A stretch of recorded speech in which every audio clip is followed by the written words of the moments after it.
시청자 여러분 안녕하십니까? 청주정신건강센터 사이다 뉴스 김진홍, 김희성입니다. 유난히 더웠던 올봄, 청주정신건강센터도 여러가지 행사로 뜨거운 5월을 보냈다고 하는데요. 특별히 올해 5월은 다채로운 야외활동 행사와 센터 내 신설 연구 진행 등 청주정신건강센터에 새로운 바람이 불고 있다고 합니다. 한눈에 알아보는 5월의 센터 소식 원경순, 정미령, 김민수 기자 전해드립니다. 안녕하세요. 청주정신건강센터 2024년 상반기 주요 소식입니다. 첫 번째 소식은 지난 5월 청주정신건강센터 회원들이 대전 1박 2일 숲체험을 다녀왔다는 소식입니다. 이날 비가 오는 날씨에도 불구하고 회원들은 실내에서 다양한 활동을 진행했다고 하는데요.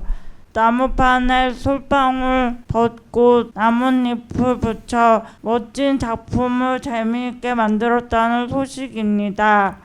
원경순 기자였습니다. 네, 김인수 기자입니다. 다음 소식은 정신건강영화체육대회 소식입니다. 지난 5월 24일 충청북도 내 약 10개 정신건강 관련 기관의 연합으로 체육대회를 개최했습니다. 약 200명, 300명의 회원을 참여한 대규모 체육대회였는데요. 체육대회는 줄 다르기, 공, 그리기, 플라프 등 다양한 게임이 진행되었습니다. 또 신나는 댄스 배틀과 풍성한 경품 행사도 진행되어 참석한 많은 분들이 즐거운 시간을 보냈다고 합니다. 세 번째 소식은 청주정신건강센터에서 진행되고 있는 정신장애인 동료 지원센터 단체 모집에 대한 소식입니다. 동료 지원센터라는 말이 조금 생소하게 들리실 수 있는데요. 말 그대로 정신장애인 당사자가 주체가 되어 동료를 지원하기 위한 단체라고 할 수 있습니다. 2026년이면 정신장애 복지법 개정으로 인하여 16년에 동료 지원 쉼터를 지자체장이 의무적으로 설치해야 한다고 하는데요. 이를 대비해서 김성구 회원님을 주축으로 한 발 앞서 단체 조직에 박차를 가하고 있다고 합니다.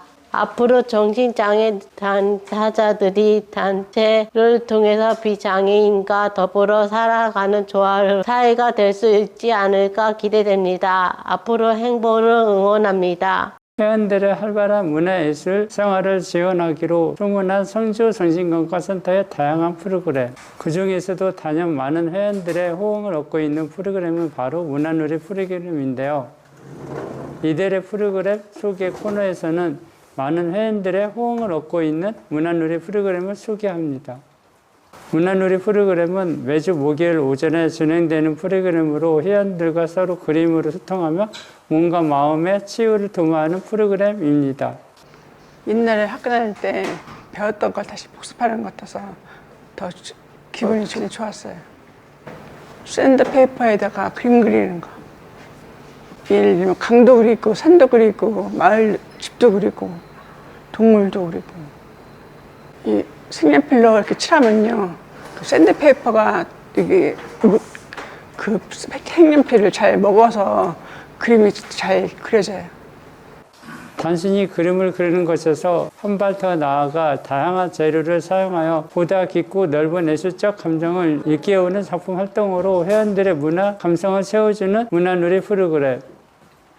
앞으로도 더 풍성하고 다채로운 프로그램이 진행될 예정이라고 하니 기대하셔도 좋겠습니다. 사이드 뉴스 하상수입니다.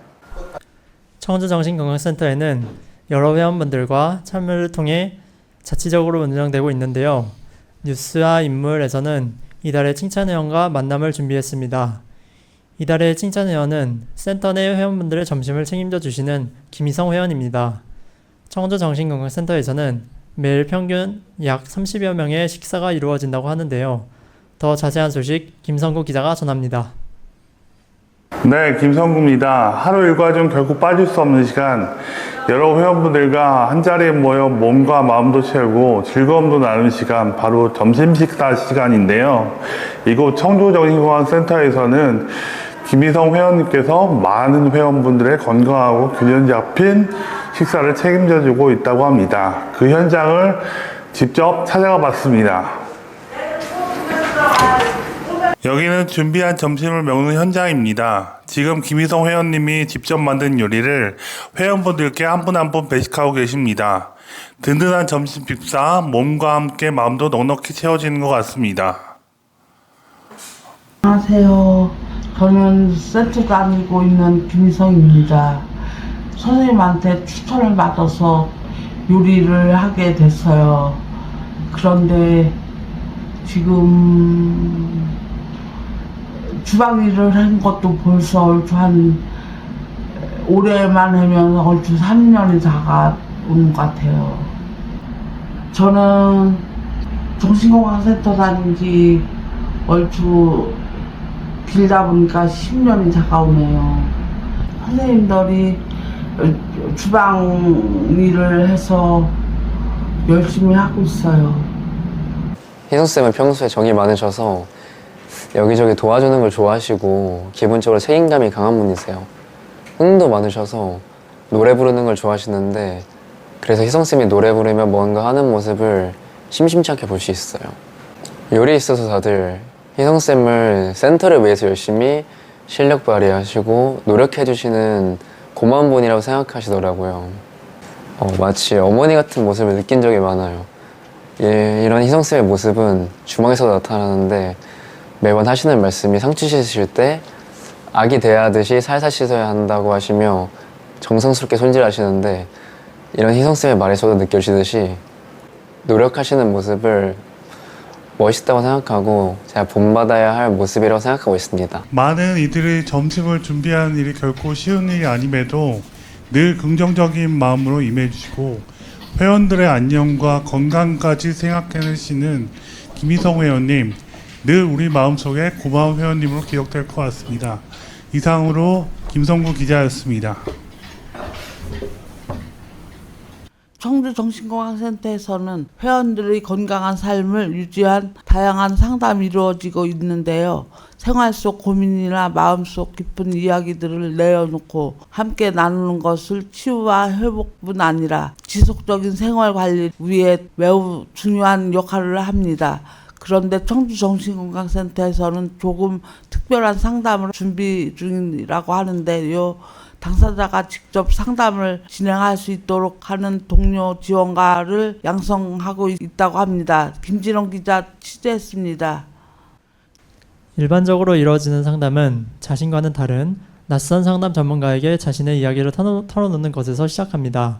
하지만 동료 상담은 말 그대로 낯선 사람이 아닌 자신과 늘 함께하는 동료와 상담하는 것을 말합니다.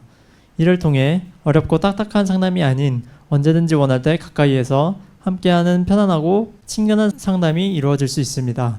이런 동료 지원가를 양성하기 위한 교육이 현재 진행되고 있다고 하는데요. 매주 2회 화요일, 목요일 광역센터와 청주정신건강센터에서 약 9명의 당사자 회원을 대상으로 상담 전문가 선생님을 모시고 진행되고 있습니다. 기자인 저도 함께 참여하고 있는데요. 동료 지원가로 먼저 활동하고 계신 최승필 선생님을 만나 이에 대한 말씀을 들어보았습니다. 우선은 자신의 증상을 잘 이해하고 인내하는 마음이 중요합니다. 또한 상담을 받았던 경험이 필요합니다. 왜냐하면 그 경험을 통해 더 깊이 있는 상담을 할 수가 있기 때문입니다. 내담자에게 필요한 사람이 되었다는 걸 느낌으로써 내가 의미 있는 일을 하고 있다는 것을 알게 됨으로써 좀 뿌듯함을 느낍니다. 그리고 상담을 통해서 일방적으로 도움을 주는 것이 아니라 저도 같은 동료로서 도움을 받음으로써 제 증상에 대해 잘 이해할 수 있게 되고 직업의식을 더 깊게 가질 수 있게 되는 것 같습니다. 저는 옛날에 운동생활을 한 적이 있는데 운동생활을 하다가 센터에 와가지고 여러 프로그램도 하고 사람들과 얘기도 나누면서 많이 치유되고 마음이 안정되는 걸 느꼈습니다. 그래가지고 저도 이제 동료 지원가로서 일을 함으로써 다른 사람들에게 그런 치유의 과정을 겪게 함을 느끼게 되어서 그게 좋을 것 같아가지고 하게 되었습니다. 다음 뉴스입니다. 청주정신건강센터에는 당사자들이 아주 특별한 모임이 있다고 하는데요. 바로 135라고 하는 모임입니다. 135 모임에 대한 소식 김종환 기자가 전합니다. 청주정신건강센터의 당사자 모임 135. 135는 일을 사랑하는 모임이라는 의미인데요. 먼저 모임의 담당 직원인 최대원 선생님 말씀을 들어보겠습니다. 네. 135는 일을 사랑하는 사람들의 모임의 줄임말이고요. 아무래도 취업회원분들이 센터에 정기적으로 내소하는 게 어려워갖고 월요일에 토요일이나 일요일을 이용해갖고 이렇게 자조 모임으로 진행하고 있습니다. 135는 우선 취업 유지와 그 스트레스 부분에 대해서 다른 동료들한테 도움을 받아갖고 직장 유지를 하는 게 중요하고요. 그 주된 활동은 아무래도 일일 체험이나 여가 활동을 통해 갖고 일상생활에서 경험하지 못한 거를 통해서 이제 스트레스 관리나 대인관계에 대해서 도움을 받으실 수 있습니다. 네, 135 회원분들을 보면 되게 역동적이라고 많이 느꼈는데요. 실제로 처음 왔었을 때 제가 적응을 잘 못했었는데 아무래도 서로 이런 부분에 대해서 공유하거나 도움 줄 수 있는 부분에 대해서 많이 얘기해 주셔서 센터 적응하는데 되게 많은 도움이 됐던 것 같습니다. 서로 공생하는 관계라고 생각을 합니다. 135는 직장 생활하면서 여가 시간을 10분 활용하여 더 행복한 삶을 만들어가는 건설적인 모임인 것 같습니다. 135는 취업을 하고 난 뒤 3개월간 취업을 유지한 회원이라면 누구라도 가입이 가능합니다. 모임은 월 1회, 토요일에 이루어지고 쿠키 만들기, 소음이상 여행 등 다양한 활동을 함께하고 있는데요. 1박 2일 제주도 여행을 가기도 하는 등 활발한 활동으로 주간 회원들의 모범이 되고 있다고 합니다. 김종환이었습니다. 미디어의 발전과 함께 미디어를 이용하는 사람들의 역할도 자연스럽게 변화되고 있습니다. 단순히 비디오를 통해 정보를 제공받는 것이 아닌 자신의 전하고자 하는 메시지를 미디어를 통해 생산하며 사람들과 소통하는 시대가 되었는데요. 충북 시청자 미디어 센터에서는 시민들을 대상으로 다양한 미디어 교육과 함께 전문적인 방송시설 및 장비를 대여해주며 미디어 역량을 향상시킬 수 있는 기회를 제공하고 있습니다. 미디어 교육이 이루어지고 있는 현장을 이시우 기자가 취재했습니다. 이곳은 청주 정신건강센터 교육실입니다. 현재 이곳에서는 특별한 뉴스 제작 교육이 진행되고 있는데요. 그간 뉴스를 시청해온 시청자에서 자신만의 이야기를 담은 뉴스 콘텐츠를 만들어내는 방송인이 되었다고 합니다. 4월부터 진행되어 뉴스 제작 교육은 총 10회기에 걸쳐 진행되었으며 뉴스와 미디어, 글쓰기와 방송 스피치 등 다양한 교육 활동을 통해 실제 방송 녹화까지 진행되었다고 합니다. 뉴스 제작 교육에 참여한 수강생의 이야기를 들어보겠습니다. 뉴스를 구성하는 요소를 담당하는 분들이 어떤 고생을 하는지 알았고요. 여러 사람이 협력하는 일이다 보니까 사람 간의 호흡도 중요하다는 걸 알았습니다. 다음에는 당사자분들에게도 도움되는 뉴스를 제작해보고 싶습니다. 네, 이처럼 뉴미디어 시대에 발맞춰 자신의 이야기를 직접 방송을 통해 공유하고 대중과 소통하는 미디어 교육이 확산하고 있습니다.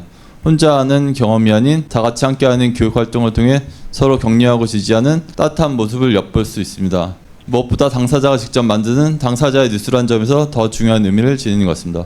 앞으로 꾸준히 발전할 청주 정신건강센터 회원들의 미디어 역량을 기대해 보겠습니다. 이상으로 사이다 뉴스 이슈였습니다. 이상으로 2024년 상반기 청주정신건강센터 사이다 뉴스를 마칩니다. 다양한 소식으로 다시 찾아뵙겠습니다. 시청해주신 여러분 고맙습니다.